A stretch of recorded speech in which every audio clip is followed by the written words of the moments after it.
Bonjour à tous et bonne année d'ailleurs parce qu'on est en 2025 maintenant. Et pour cette première vidéo de l'année, j'ai choisi d'aborder le thème de l'importance d'un coach pour un archer. Pour ça, j'ai demandé sur Instagram à ce que vous remplissiez un petit formulaire qui, je pense, a dû prendre 5 minutes peut-être, où vous indiquiez si vous étiez coach, si vous étiez archer et pas mal de questions sur ce thème-là, auxquelles vous avez été beaucoup à répondre, donc merci beaucoup. Globalement, vous étiez principalement des archers, c'est-à-dire qu'il y avait, je pense, 80% d'archers et le reste d'entraîneurs. Et vous étiez plutôt de niveau national. Et après, il y avait quelques internationaux et quelques départementaux. Et le reste, c'était du coup régional. Donc ça fait quand même, on va dire, une bonne diversité. La première question, c'était de savoir à quel moment vous faites appel à votre entraîneur ou à quel moment votre entraîneur vient vous voir. Il y a eu une majorité qui ont répondu régulièrement ou en cas de difficulté. Et une autre petite partie qui a pu répondre seulement s'il me le demande ou s'il lui demande et en cas de changement. Donc, selon moi, c'est important que l'entraîneur ait un lien de suivi pendant l'entraînement. C'est-à-dire qu'il ne va pas forcément être derrière chaque archer à lui donner une instruction précise, notamment je parle au niveau de la compétition, en débutant c'est encore autre chose, mais on va pas forcément être toujours derrière l'archer, mais il faut que l'archer sache quoi faire pendant sa séance, que s'il rencontre des difficultés, il puisse faire appel à l'entraîneur et que quand bien même l'archer soit en autonomie, l'entraîneur ait un petit regard pour s'assurer que tout se passe bien et qu'il puisse lui avoir son analyse de comment s'est passée la séance de l'archer. Ensuite, la deuxième question, c'était en rapport avec quel thème, dans quel cas vous faites appel à votre entraîneur. Dans quel cas l'entraîneur va s'intéresser à l'archer. Donc il y avait le travail technique, il y avait la partie mentale, il y avait le matériel et tout ce qui est au niveau de la gestion des situations, donc donner les impacts, tout ça. Et donc une grande majorité ont dit que tout ce qui était travail technique c'était bien sûr important, obligatoire. Donc ça je suis plutôt en accord avec ça. Même s'il faut que l'archer arrive à développer ses propres clés pour s'améliorer techniquement, mais la base, elle vient de l'entraîneur. Une deuxième partie, c'était sur le soutien mental, c'était important. Donc là encore, je suis plutôt d'accord, même si il faut qu'on s'approprie nous-mêmes nos moyens pour surmonter du stress, etc. On peut arriver en compétition sans son entraîneur pour X raisons, et donc il ne faut pas être dépendant de son entraîneur sur le plan mental. Après, tout ce qui est donner les impacts matériels, ça pour moi c'est quelque chose sur lequel il faut rester sur de l'autonomie. En fait, au début, par exemple pour le matériel, on ne va pas forcément savoir s'y prendre, comment régler un arc, tout ça c'est très compliqué. Et donc il faut demander de l'aide, que ce soit à l'entraîneur ou bien à d'autres archers qui sont qualifiés dans le domaine. Donc demander de l'aide, apprendre auprès d'eux. Pourquoi pas, quand vous commencez à le faire tout seul, demander un petit check, demander à vérifier, à repasser derrière. Mais vraiment, il faut développer cette autonomie. Je m'explique, en compétition, pour le moment, il me semble qu'il y a encore au niveau national le fait qu'on puisse avoir un problème matériel, c'est-à-dire qu'on a 15 minutes pour le régler. Moi, si c'est plus le cas.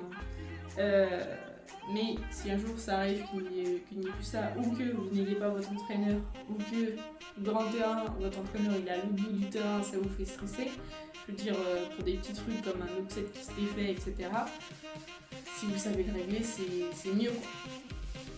Ça vous évite d'engranger du stress, ça vous permet de régler le problème plus rapidement, ça vous met en confiance vous sur votre matériel parce que vous savez le faire, vous le faites. Vraiment c'est tout bénef.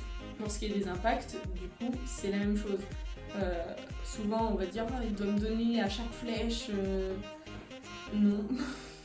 En fait, déjà, c'est un peu le même principe que d'avoir une longue vue. En fait, on va mettre une longue vue, c'est pas pour regarder à chaque flèche, parce que le fait de regarder à chaque flèche, ça va vous créer de la dépendance à la performance.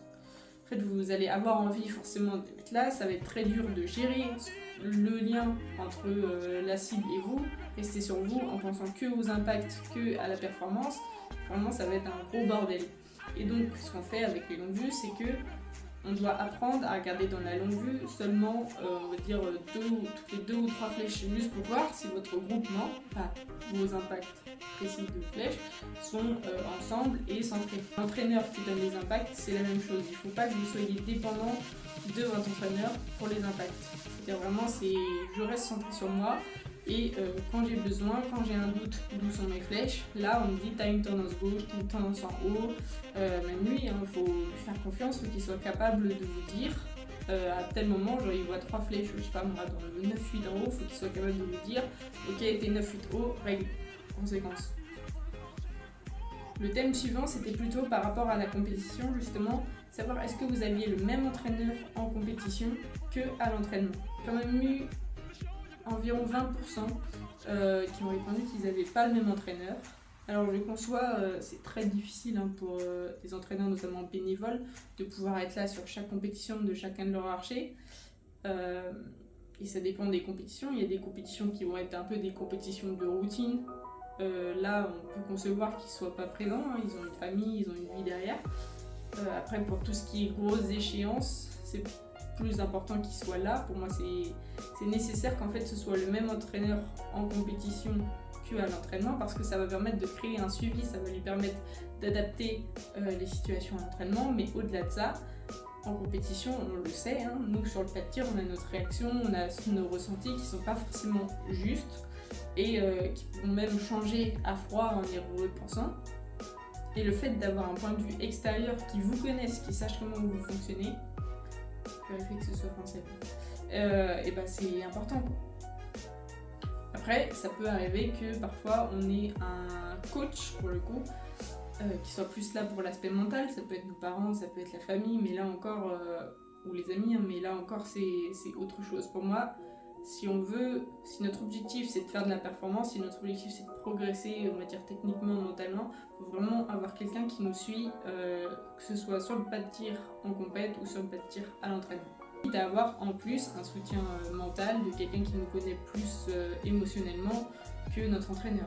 Parfois il y a des entraîneurs qui peuvent être très bons techniquement et qui sur l'aspect mental ne sont pas forcément très à l'aise, on va dire, qui ne savent pas forcément trouver les mots justes en fonction des personnalités de chacun. Et donc là, oui, c'est bien d'avoir quelqu'un en plus qui vous connaisse plus sur le plan émotionnel que votre entraîneur. Mais sur le point de vue technique, c'est bien qu'il puisse de temps en temps vous voir dans une situation de stress. Et enfin, je vous ai demandé, vous, votre retour d'expérience, ce qui faisait que pour vous, c'était plutôt positif d'avoir un entraîneur. Sur quoi on pouvait se baser, et j'ai été en accord plutôt avec certaines phrases, certaines réponses. Le fait que l'entraîneur était là pour recentrer son archer, qu'il était là pour le motiver. Motiver, on peut peut-être plus penser à un coach qu'à un entraîneur, mais ça peut arriver, qui lui permette de trouver les clés pour progresser, qui est là pour aider les archers en manque d'autonomie. Et il y a eu une phrase qu'on pourrait garder du coup, ce serait: la réussite passe par un bon suivi. Et parfois ça se passe pas forcément comme on le veut avec notre entraîneur, on peut parler d'un manque de confiance, on peut douter des capacités de son entraîneur, et pour moi c'est important d'avoir une discussion avec lui, de comprendre pourquoi est-ce que vous doutez de lui, et que vous trouviez des solutions, que ce soit changer d'entraîneur, que lui il se forme pour être plus qualifié, peu importe, hein. Mais vraiment ayez des discussions et entourez-vous d'une personne de confiance, qui vous avez confiance, et qui va vous permettre de progresser, et peut-être que vous lui apporterez des choses que lui il ne sait pas. Vraiment, la relation entraîneur-archer, elle doit chercher à aller trouver le meilleur pour pouvoir progresser, pour pouvoir atteindre ses objectifs. Vraiment, on peut voir en compétition, ça arrive qu'il y ait des conflits entre des entraîneurs et des archers, et ça peut nuire à la performance de l'archer, ça peut nuire, on va dire, à l'ambiance générale. Et c'est vraiment, je dirais pas ce qu'il faut éviter, parce qu'on ne peut pas éviter la nature humaine, mais vraiment il faut faire en sorte que ça se passe le mieux pour l'un et pour l'autre, pour vraiment prendre du plaisir à tirer, quoi. Vraiment, je devais conclure cette vidéo, entourez-vous. Vraiment, trouvez des personnes qui vous conviennent pour vous entraîner, pour vous suivre tout au long de votre pratique, que ce soit sur le plan technique, sur le plan mental, vraiment. Même sur le matériel, hein, on peut s'entourer d'autres personnes que son entraîneur ou voilà, avec d'autres archers. Donc vraiment, entourez-vous bien, puis entraînez-vous. Et vraiment, trouver des solutions.